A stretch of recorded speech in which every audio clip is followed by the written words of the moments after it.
ভাই খাব্বাব, ভাই খাব্বাব, আপনার শরীরের ভিতরে এত বড় বড় গর্ত কেন? ভাই উমর, আপনি ইসলামের প্রাথমিক যুগ জানেন না? যেভাবে মুসলমানদেরকে নির্যাতন করা হয়েছে আপনি ওই ইতিহাস জানেন না। ওই ইতিহাস যদি জানতেন খাব্বাব, ওই ইতিহাস যদি জানতেন ভাই উমর, আপনি আমাকে প্রশ্ন করতেন না। উমর রাদিয়াল্লাহু তাআলা আনহু খাব্বাব রাদিয়াল্লাহু তাআলা আনহুকে বললেন, ইয়া খাব্বাব, তোমার শরীরের মধ্যে এত বড় বড় গর্ত কেন? তখন এই ঘটনা উল্লেখ করে বললেন, ইসলামের প্রাথমিক যুগে আমাদেরকে এভাবে নির্যাতন করা হইতো, এরপরও আমরা বলতাম লা ইলাহা ইল্লাল্লাহু মুহাম্মাদুর রাসূলুল্লাহ। যারা আল্লাহর পথে চলে, আল্লাহর কথা বলে, আল্লাহকে ভালোবেসে সপেছে জীবন, তাদের কিসের ভয়, কি করে পরাজয়? শহীদি তামান্নাতে নাচে তার মন। যারা আল্লাহর পথে চলে, আল্লাহর কথা বলে, আল্লাহকে ভালোবেসে সপেছে জীবন,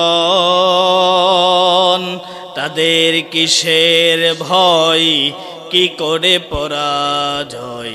শহীদি তামান্নাতে নাচে তার মন। ইসলামের প্রথম যুদ্ধ বদরের যুদ্ধ নিয়ে কথা বলবো, যে যুদ্ধে মুসলমানরা বিজয় লাভ করেছে। মুসলমানদের সংখ্যা ছিল একবারেই কম, 313 জন, কাফের সংখ্যা ছিল 1000। সেই যুদ্ধ মুসলমানরা বিজয় লাভ করেছে। যুদ্ধ যখন প্রস্তুতি শুরু হয়ে গেল, যুদ্ধ যখন প্রস্তুতি শুরু হয়ে গেল, নবীজি সাহাবাই কেরামদেরকে তাগিদ দিচ্ছেন, সাহাবাই কেরামরা, আজকের যুদ্ধ তোমাদেরকে এভাবে এভাবে করতে হবে। যুদ্ধের প্রস্তুতিকালে দুইজন কিশোর বাচ্চা, কিশোর ছেলে আসলো, যার নাম হচ্ছে মুআজ এবং মাওয়াজ। দুইজন কিশোর ছেলে এসে বলল, এদিক থেকে তাকাচ্ছে আর বলতেছে, নবীজি আমরা একটা কথা বলতে চাই। নবীজি বলল, বলো কি বলতে চাও? কিশোর ছেলে মুআজ বলল, নবীজি আপনি যদি অনুমতি দেন আমরা যুদ্ধের ময়দানে বদর প্রান্তরে যেতে চাই। নবীজি বললেন, তোমরা তো ছোট্ট কিশোর ছেলে, তোমরা কি যুদ্ধ করবা? তোমরা আল্লাহ তাআলার কাছে দোয়া করো, এই প্রথম যুদ্ধে মুসলমানদেরকে আল্লাহ তাআলা যেন বিজয় লাভ করে। তারপর দুটি বাচ্চা বলতেছে, প্রথম বাচ্চা যিনি বড় মুআজ বলতেছে, নবীজি আমার ভাই ছোট, সে তো যুদ্ধ করতে পারবে না, আমাকে যদি আপনি অনুমতি দেন তাহলে আমি যুদ্ধের ময়দানে যাব, যুদ্ধ করব। তখন নবীজি বললেন, আচ্ছা তোমাকে অনুমতি দেওয়া হলো।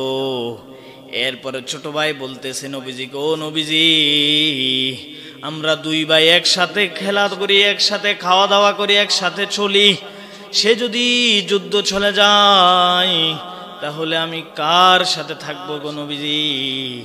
ছোট্ট ভাই বলল, নবীজি তাহলে আমাদের মধ্যে কুস্তি খেলা শুরু করে দেন, কুস্তি খেলার অবস্থা করে দেন, দেখেন কে বিজয় লাভ করে। দুইজনের মধ্যে কুস্তি খেলা শুরু হয়ে গেল। দুইজনের মধ্যে যখন কুস্তি খেলা শুরু হয়ে গেল, স্বাভাবিকত যে বড় তার শক্তি বেশি থাকে। প্রথম অবস্থায় ছোট ভাইকে বড় ভাই নিচে পেলে দিয়েছে।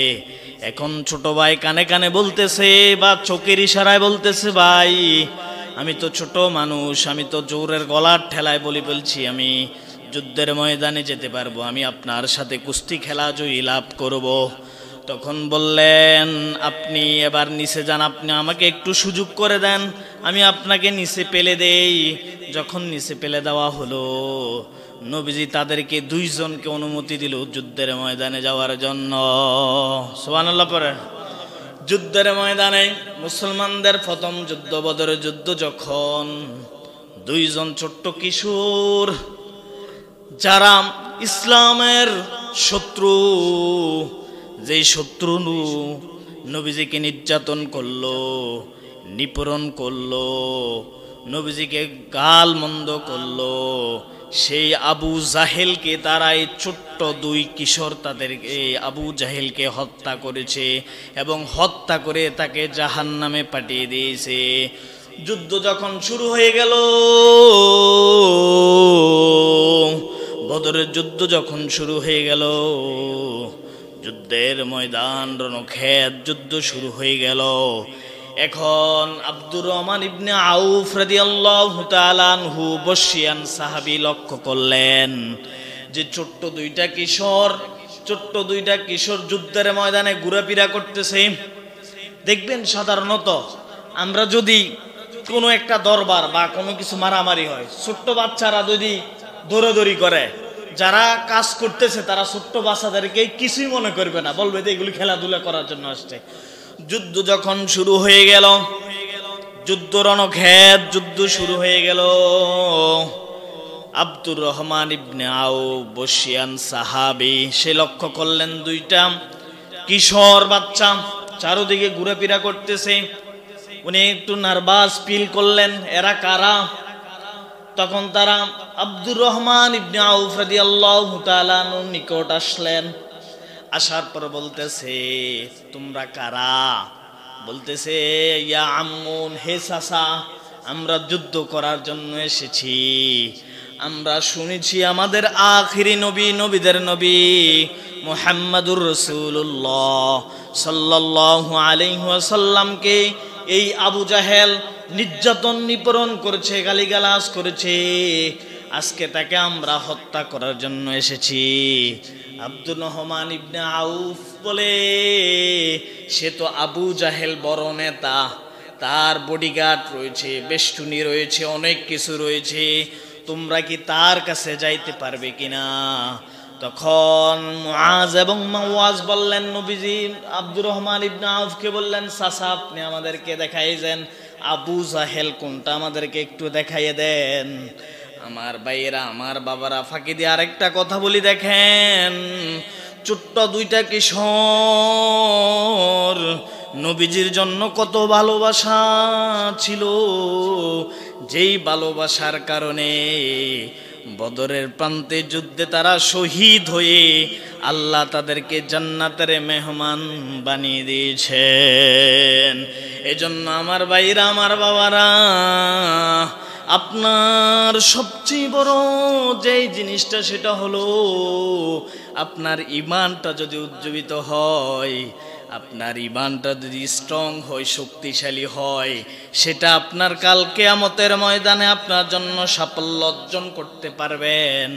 আব্দুর রহমান ইবনে আউফ, তখন আব্দুর রহমান ইবনে আউফ বললেন, দুই কিশোরকে বললেন, ওই যে ওইটা হচ্ছে আবু জাহেল, যাও। মুআজ আল্লাহু আকবার বলে এগিয়ে গেলেন। এগিয়ে যাওয়ার পর আবু জাহেল ঘোড়ার মধ্যে বসে রয়েছে। ঠিক এমতো অবস্থায় মুআজ তাকে আক্রমণ করলেন পায়ের মধ্যে যখন আক্রমণ করলেন, পা পড়ে গেল মাটির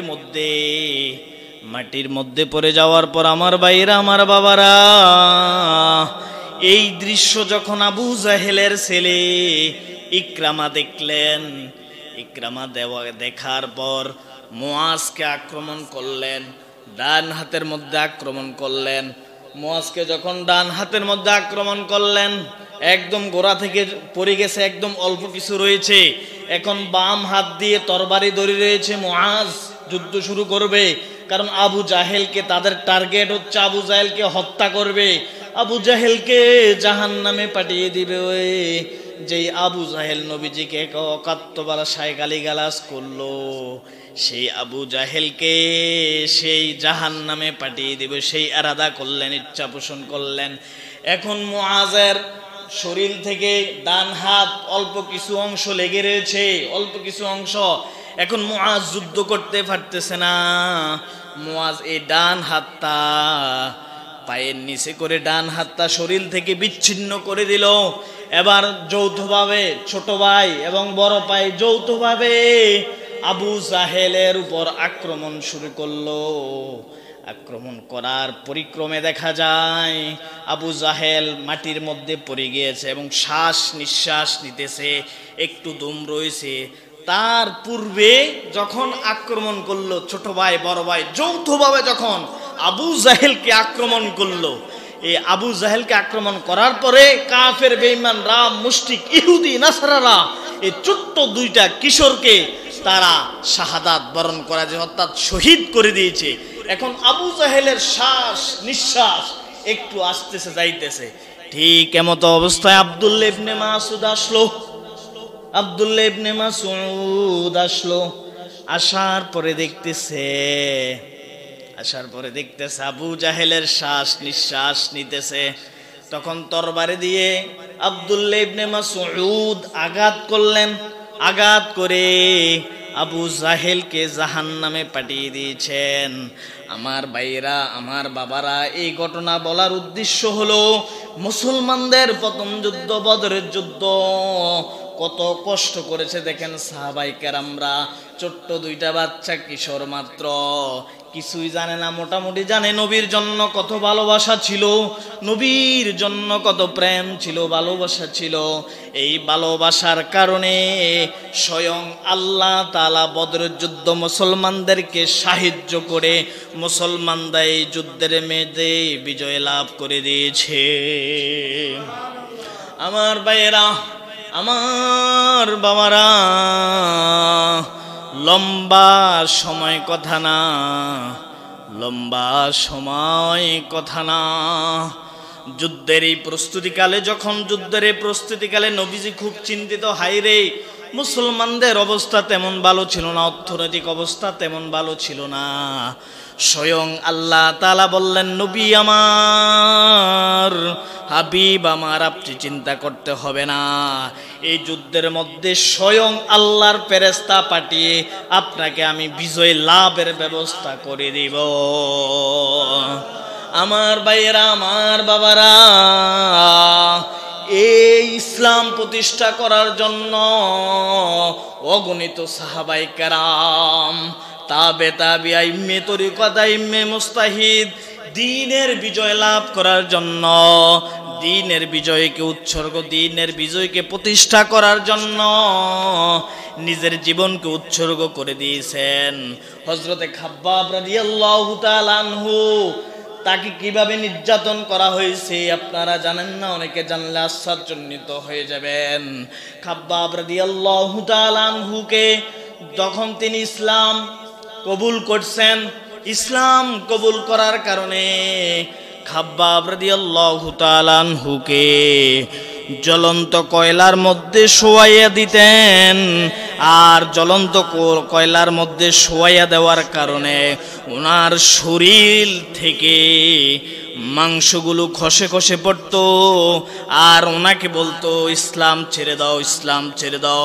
খাব্বাব বলে দিলেন, জীবন চলে যাবে, তারপরও আমি ইসলাম ছাড়ব না। কথা কি বুঝতে পেরেছেন? খাব্বাব রাদিয়াল্লাহু তাআলা আনহু, ওমর ফারুক রাদিয়াল্লাহু তাআলা আনহু বললেন, ভাই খাব্বাব, ভাই খাব্বাব, আপনার শরীরের ভিতরে এত বড় বড় গর্ত কেন? ভাই ওমর, আপনি ইসলামের প্রাথমিক যুগ জানেন না, যেভাবে মুসলমানদেরকে নির্যাতন করা হয়েছে, আপনি ওই ইতিহাস জানেন না। ওই ইতিহাস যদি জানতেন খাব্বাব, ওই ইতিহাস যদি জানতেন ভাই ওমর, আপনি আমাকে প্রশ্ন করতেন না। ওমর রাদিয়াল্লাহু তাআলা আনহু খাব্বাব রাদিয়াল্লাহু তাআলা আনহুকে বললেন, ইয়া খাব্বাব, তোমার শরীরের মধ্যে এত বড় বড় গর্ত কেন? তখন এই ঘটনা উল্লেখ করে বললেন, ইসলামের প্রাথমিক যুগে আমাদেরকে এভাবে নির্যাতন করা হইতো, এরপরও আমরা বলতাম লা ইলাহা ইল্লাল্লাহু মুহাম্মাদুর রাসূলুল্লাহ, যারা আল্লাহর পথে চলে, আল্লাহর কথা বলে, আল্লাহকে ভালোবেসে সপেছে জীবন, তাদের কিসের ভয়, কি করে পরাজয়, শহীদি তামান্নাতে নাচে তার মন। যারা আল্লাহর পথে চলে, আল্লাহর কথা বলে, আল্লাহকে ভালোবেসে সপেছে জীবন, তাদের কিসের ভয়, কি করে পরাজয়, শহীদি তামান্নাতে নাচে তার মন। আমার ভাইরা, আমার বাবারা, মনোযোগ দিয়ে কথা শুনুন। হযরতে সুমাইয়া রাদিয়াল্লাহু তাআলা আনহা ইসলাম প্রচার করার কারণে সুমাইয়াকে কাফেররা বেষ্টনী দিয়ে ধরার পর বলতেছে, সুমাইয়া ইসলাম ছেড়ে দাও, ইসলাম ছেড়ে দাও।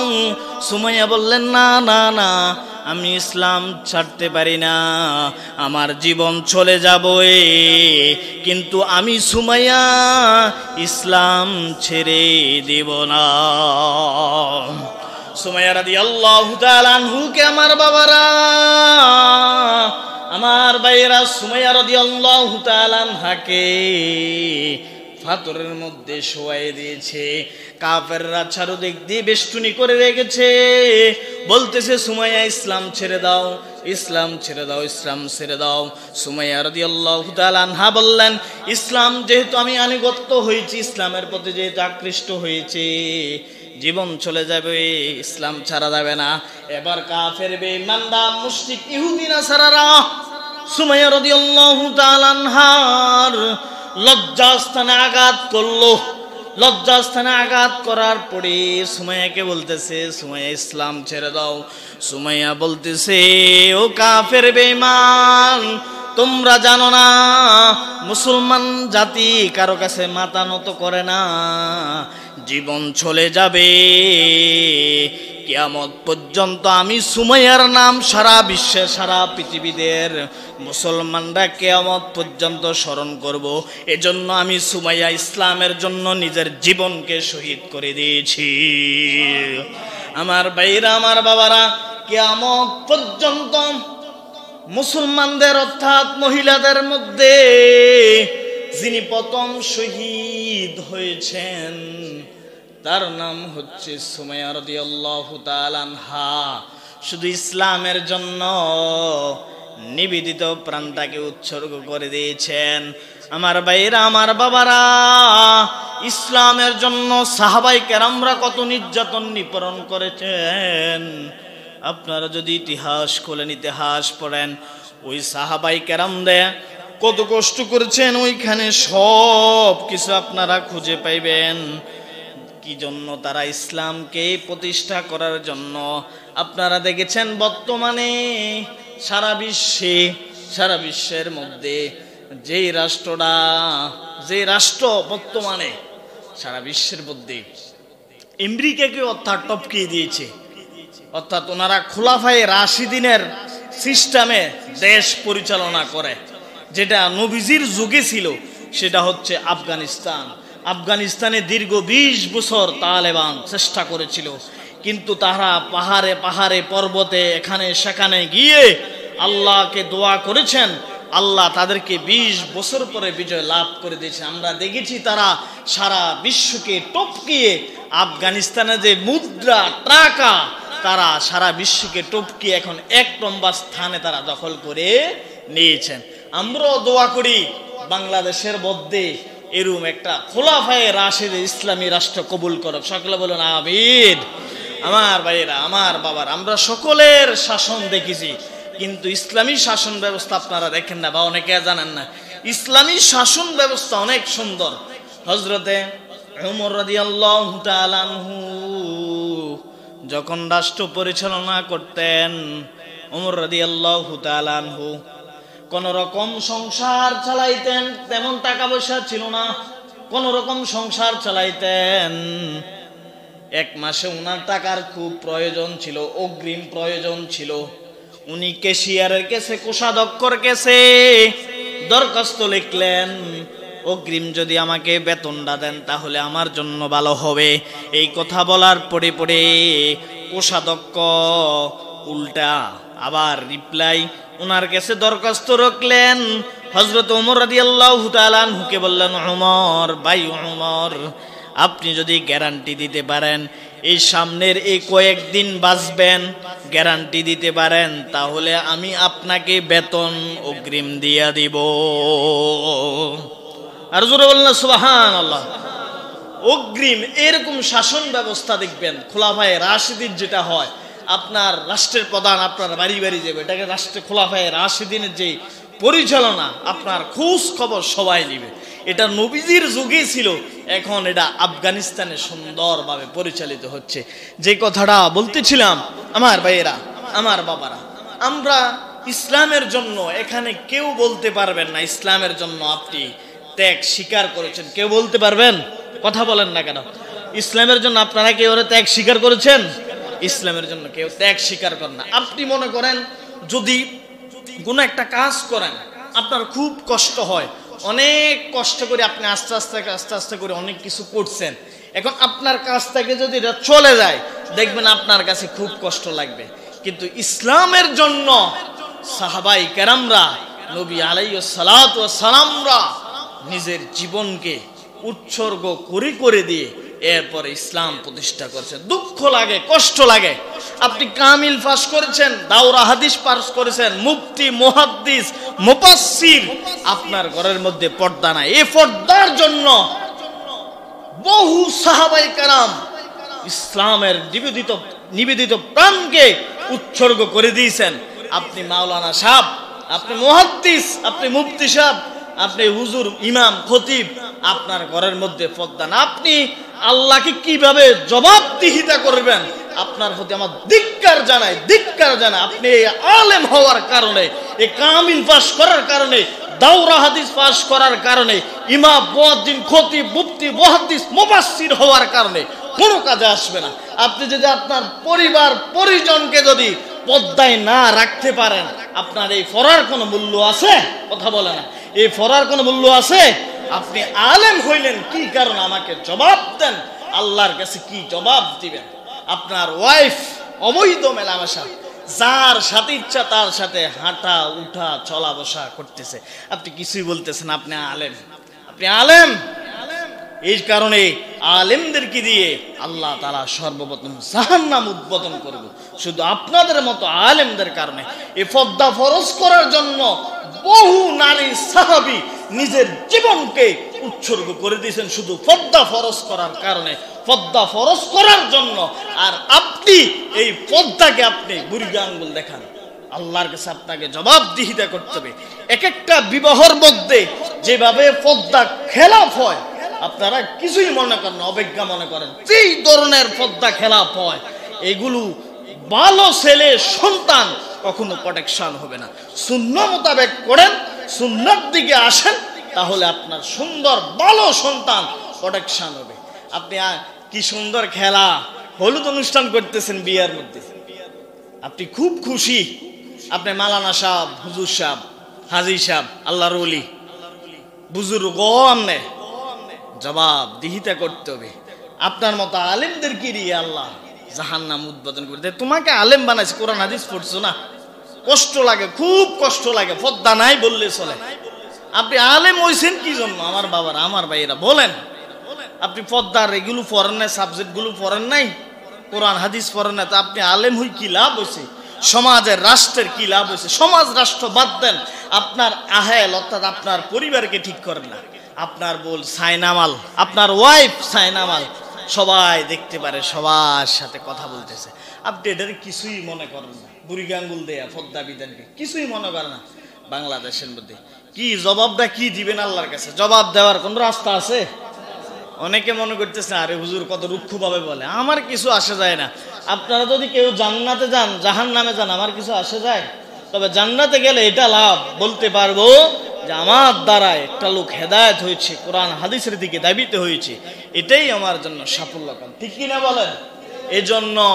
এজন্য আমার ভাইয়েরা, আমার বাবারা, পর্দাকে গুরুত্ব দিয়েন, এটাকে গুরুত্ব সহকারে দেখবেন, গুরুত্ব দিয়েন। বহু আলেম, কষ্ট লাগে, নিজ চোখে দেখছি বহু আলেম কামিল ফা সেটার কিছুই মনে করে না। আলিয়া মাদ্রাসা, বুঝছেন, নিজে আলিয়া মাদ্রাসা পড়ছি, কওমি মাদ্রাসায় পড়ছি। আলিয়া মাদ্রাসা গ্রামের আলিয়া মাদ্রাসাগুলো একার ধ্বংসের পথে, কিচ্ছু নাই, পড়াশোনা গেছে ধ্বংসের পথে। ভিডিও হইতেছে তো অনেকে দেখবে, আমার পিছনে লাগবে, কিছু আসে যায় না। বাস্তব অভিজ্ঞতা, আমি তো এই লাইনে আসি, দেখতেছি অবস্থা, অবস্থা। মাদ্রাসা সিলেবাসে একারে গোসল করায় ছাড়ে দিছে, আরবির কিচ্ছু নাই, একবারে গোসল করায় ছাড়ে দিছে। মাদ্রাসার মধ্যে মহিলা পুরুষ টিচার, শিক্ষক শিক্ষিকা কথা বলতেছে। এই আপনারা মনে করেন শিক্ষক শিক্ষিকা মহিলা টিচার যারা আছে, তারা কি একটা কথাও অশ্লীল কথা বলে না? বলে তো, এই অশ্লীল কথা বলেনি। এখন তারা যায় আবার ছাত্র ছাত্রীদেরকে কি শিক্ষা দিব? কিন্তু ভালো ভালো মাদ্রাসাগুলো অনেক ভালো, যেমন ঢাকা দারুন নাদাত সিদ্দিকিয়া কামিল মাদ্রাসা, চট্টগ্রাম জামে আহমেদিয়া, এরপরে কাদিরিয়া তৈয়িবিয়া, সারসিনা আলিয়া মৌকারা, এরকম উল্লেখযোগ্য আরো অনেকগুলো মাদ্রাসা, যেগুলো এখনো পুরুষ আলাদা মহিলা আলাদা, সুন্দর পড়াশোনা আছে। পড়াশোনার দাবি তো আলিয়ার মাদ্রাসার হলানি এখন দাঁড়ায় মতে দাঁড়ায় প্রস্তাব করে, যদি কি রে আজান দিচ্ছা বাবা তুই নাইনি হর, সেটা আজানও হাতের মধ্যে আইন, আজানও দিতে আর না, ঠিক করে দূর অবস্থা একদম। কি করবেন?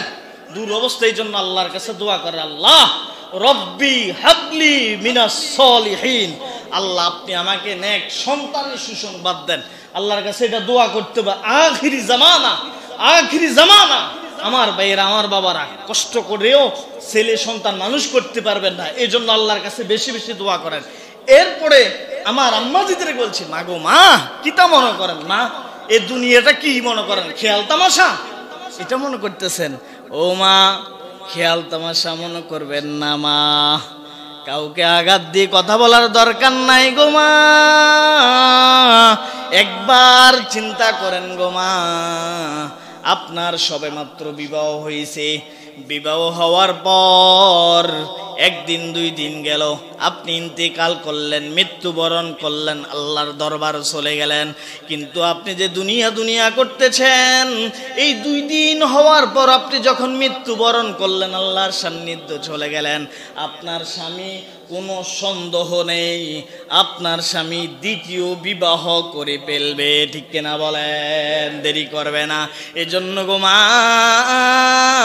আল্লাহ রাসূলকে ভুলিয়েন না, আল্লাহকে ভুলিয়েন না, স্বামীর খেদমত করেন। আপনাদের পায়ে ধরি গো মা, পর্দা করেন গো মা, পর্দা করেন।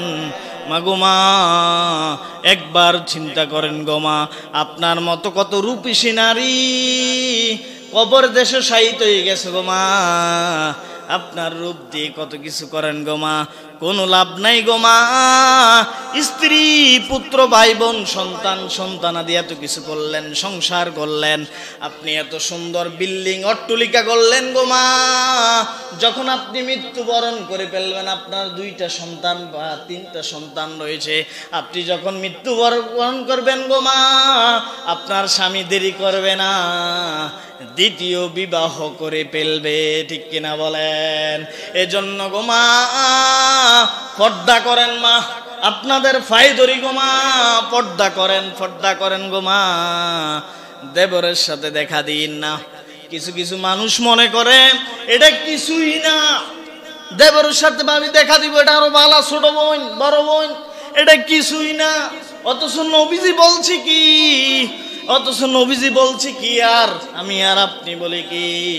নবীজি বলছে, আমার কথা নয়, নবীজি বলছে, সাহাবায়ে কেরাম, আমার বানানো কোনো কথা নাই, সাহাবায়ে কেরাম, আলহাম ওয়াল মাউত, তুমি তোমার বাবির সাথে দেখা দেওয়া মৃত্যু সমতুল্য। এরকম দেখা করে কি করে না? আপনাদের এলাকাত মনে হয় নাই, কথার জবাবে বোঝা যাচ্ছে আপনাদের এলাকাত মনে বাবি আর দেবরে দেখা দেয় না মনে হয়। কেন? আমার ভাইরা, আমার বাবারা, যারা বৃদ্ধ রয়েছেন, আপনার সন্তান রয়েছে ছোট এবং বড়, আজকের এই আলোচনার মধ্যে আপনার জন্য হেদায়েত আসবে তখন। আজকে কি বলবেন, পূর্বে যতদিন দেখা করেছি আজকে আর দেখা করতে পারবি না। আমাদের জুমার মসজিদের হুজুর হাবড়া কত আলোচনা করছে, কত কোরআন হাদিস সম্পর্কে কত বলছে। আজকে বাড়ির যে আমলটা করবেন, করবেন না ইনশাল্লাহ? হাত তোলেন ইনশাল্লাহ করবেন তো? ইনশাল্লাহ আল্লাহ সকলকে কবুল করে, সকল বলেন আমিন। যদি প্রমাণ না হয় তাহলে এই ওয়াজের কোনো লাভ নাই। এরপরে বিবাহের মধ্যে আরেকটা গুনাহ সংগঠিত হয়, পাল্লার সাজে, এরকম আছে না নাই? আছে না নাই? পাল্লার যায় সাজে। আপনারে কে কইছে? আবার আরেকটা করে কমিউনিটি সেন্টার, কমিউনিটি। আমার ভাইয়েরা, আমার বাবার আজকে একটু সময় লস করবো, একটু কথা উঠছে যেহেতু বলতাম নি। কমিউনিটি সেন্টার এলাকার কুত্তার রিজিক পর্যন্ত মারি দেয়ার পরে কমিউনিটি সেন্টারে খানার আয়োজন করে। এলাকার কুত্তারের জন্য খানা মারি দে, হেতে ডালে ডালে করে হেতে খানা হয় না, সিকুর বাকুর দেয়। আর আমনে এদিক দিয়ে কমিউনিটি সেন্টারও নেই। আয় হায়, লক্ষ লক্ষ টাকা খাবারের নামে নষ্ট করে দিতেছেন। এরকম আছে না? আমার ভাইয়েরা, আমার বাবারা, তাহলে ইসলামী শরিয়া মোতাবেক বিবাহ করাইবেন না ইসলামী শরিয়া মোতাবেকের বাইরে বিবাহ করাইবেন? কথা বলেন না। আপনার ছেলেকে, আপনার মেয়েকে আপনি মনে করেন ওই যে কাজী লেখে, এটা হলো রাষ্ট্রীয় আইন, এটা না লেখলেও অসুবিধা নাই। তবে অসুবিধা হলো এই জায়গায় পরবর্তী জন কোনো সমস্যা না হয়। কিন্তু শরিয়া মোতাবেক হইলো আলেম রেদি কি বিবাহ করানো, এটা হচ্ছে শরীয়র মোতাবেক, এটা মানতে হবে।